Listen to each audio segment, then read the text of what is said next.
Hola, ¿qué tal? Esta es la presentación final de la materia Bases de la Farmacología, impartida por el docente Dr.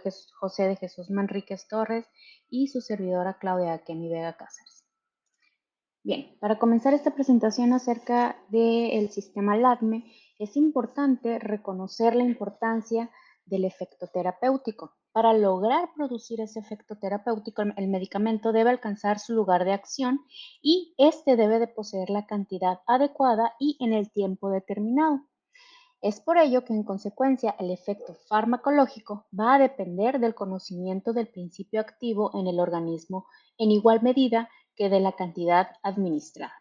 Y para esto, una de las principales disciplinas que colaboran o ayudan a la farmacología es la farmacocinética. La farmacocinética es definida como el estudio in vivo de la absorción, distribución, metabolismo o biotransformación y la eliminación de un medicamento. Dentro de esto, las cantidades del principio activo y de los metabolitos se logran medir a través de la sangre y, si es posible, a través de los tejidos, orina y de las heces. Hay ciertos métodos matemáticos que sirven para analizar estos resultados experimentales y, sobre todo, para lograr de manera predictiva informarnos acerca del comportamiento del medicamento a largo y a corto plazo. Comencemos. Dentro de la farmacocinética, el sistema LATME comienza con la etapa de liberación, y esta liberación va a depender de la vía de administración a través de la cual se administre, valga la redundancia, el fármaco.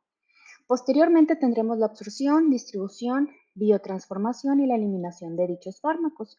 Pero es fundamental que, para entender estos procesos, estudiemos los mecanismos mediante los cuales estas sustancias cruzan las membranas celulares, además de reconocer ciertas características físicas y químicas de dichas membranas. Estas membranas corporales se encuentran constituidas, como lo vemos en la imagen, a través de glucoproteínas, fosfolípidos, de algunas proteínas de transporte, presencia de colesterol, algunos poros y la constitución se encuentra principalmente constituido por capas de carácter lipídicas.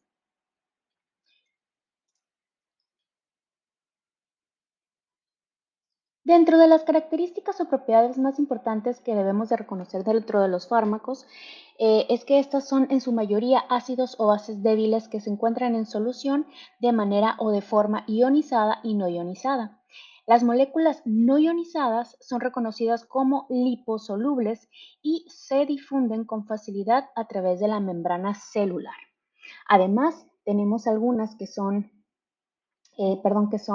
de carácter ionizadas, que son hidrosolubles a diferencia de las liposolubles, y estas van a tener dos grupos, que van a ser las de alto peso molecular y que no van a poder penetrar por la membrana lipídica, y las otras van a ser las hidrosolubles de bajo peso molecular que van a poder penetrar a través de la membrana lipídica, pero esto a través de los poros que contienen, debido a que son moléculas de pequeños volúmenes. Bien, una vez entendido esto acerca de las propiedades de los fármacos, pues comencemos con la primera etapa. Se dice que dentro del sistema LADME, la L, hace atribución a la etapa de liberación del fármaco que habíamos mencionado, que es a través de la vía de administración. Posteriormente tenemos la absorción. La absorción puede definirse como el proceso por el cual una droga llega a la circulación desde su sitio de administración, y este puede ser modificado o afectado a través de diferentes características. Dentro de ellas tenemos solubilidad de los medicamentos, formulación, concentración, circulación en el sitio de absorción, área de superficie absorbente y finalmente el tamaño de la molécula del medicamento, haciendo énfasis en que todas estas características podrán llegar a impactar de manera directa en la etapa de absorción. Siguiendo con la distribución, tenemos que en esta etapa hace alusión a la repartición de los fármacos en los diversos tejidos del organismo, y este va a depender de la biodisponibilidad.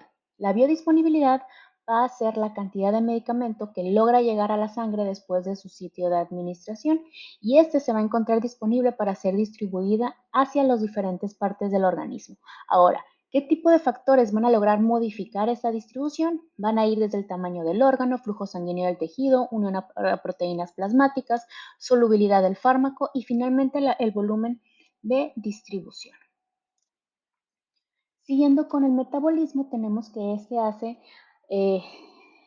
o también llamado biotransformación, va a ser la eliminación química o metabólica de las drogas. Y dentro de estas vamos a tener como intermediarios o como principales constituyentes a ciertos procesos enzimáticos intracelulares, los cuales van a dar lugar a la formación de sustancias farmacológicamente activas y a este proceso les vamos a denominar como activación. Esta activación va a permitir que la biotransformación proceda a través de dos fases. Y a través de estas fases vamos a tener diferentes reacciones químicas. Por ejemplo, en la fase 1 vamos a tener reacciones no sintéticas que serían la oxidación, la reducción y la hidrólisis. Mientras que en la fase 2 vamos a tener reacciones sintéticas, dentro de las cuales también se va a encontrar la conjugación. Finalmente tenemos la eliminación. La eliminación va a ser básicamente el pasaje final de las drogas desde la circulación hacia el exterior del organismo y se reconoce como el principal órgano de excreción al riñón, el cual va a ser el principal responsable de eliminar a las sustancias, pero aquellas sustancias que tengan características de hidrosolubilidad. Siguiendo con esto, también tenemos al sistema de habilidad que es reconocido como uno de los principales excretores de algunos fármacos y metabolitos. Y por último vamos a tener algunas vías alternas que van a ser a través de las vías de los pulmones, la saliva, el intestino, el sudor y la leche materna. Y en contribución global, estas vías suelen ser en pequeñas cantidades.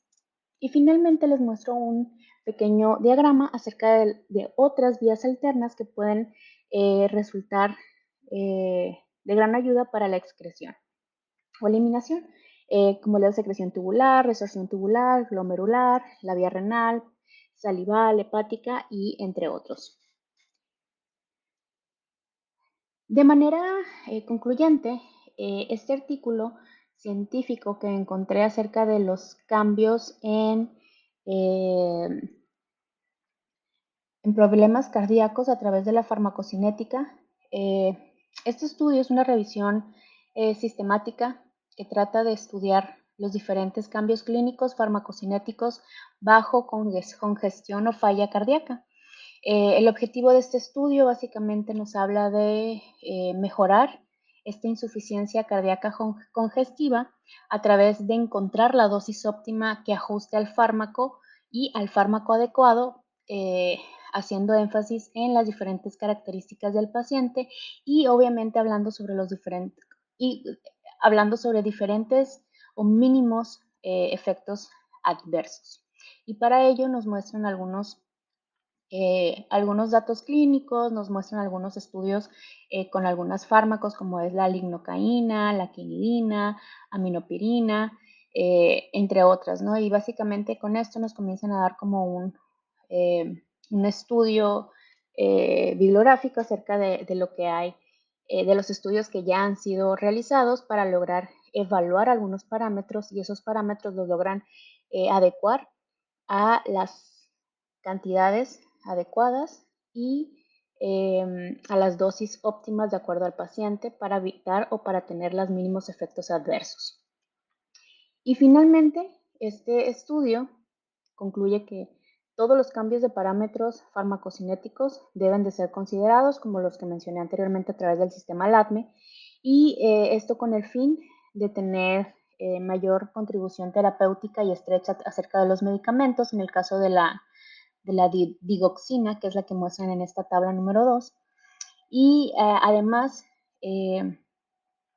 evitar tener cambios fisiopatológicos en base a la condición de la enfermedad de vez en cuando, cautelosamente, ya que se debe de ajustar la dosis de carga y la dosis de mantenimiento de las drogas, siendo este uno de los procesos más críticos dentro del estudio.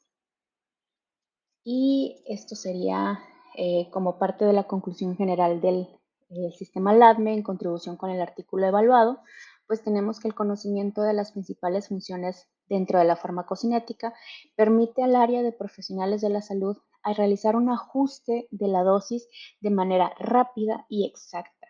Y esto y esto evitando tener el riesgo de poner en riesgo la salud de nuestro paciente. Y esta es la bibliografía evaluada. Muchas gracias.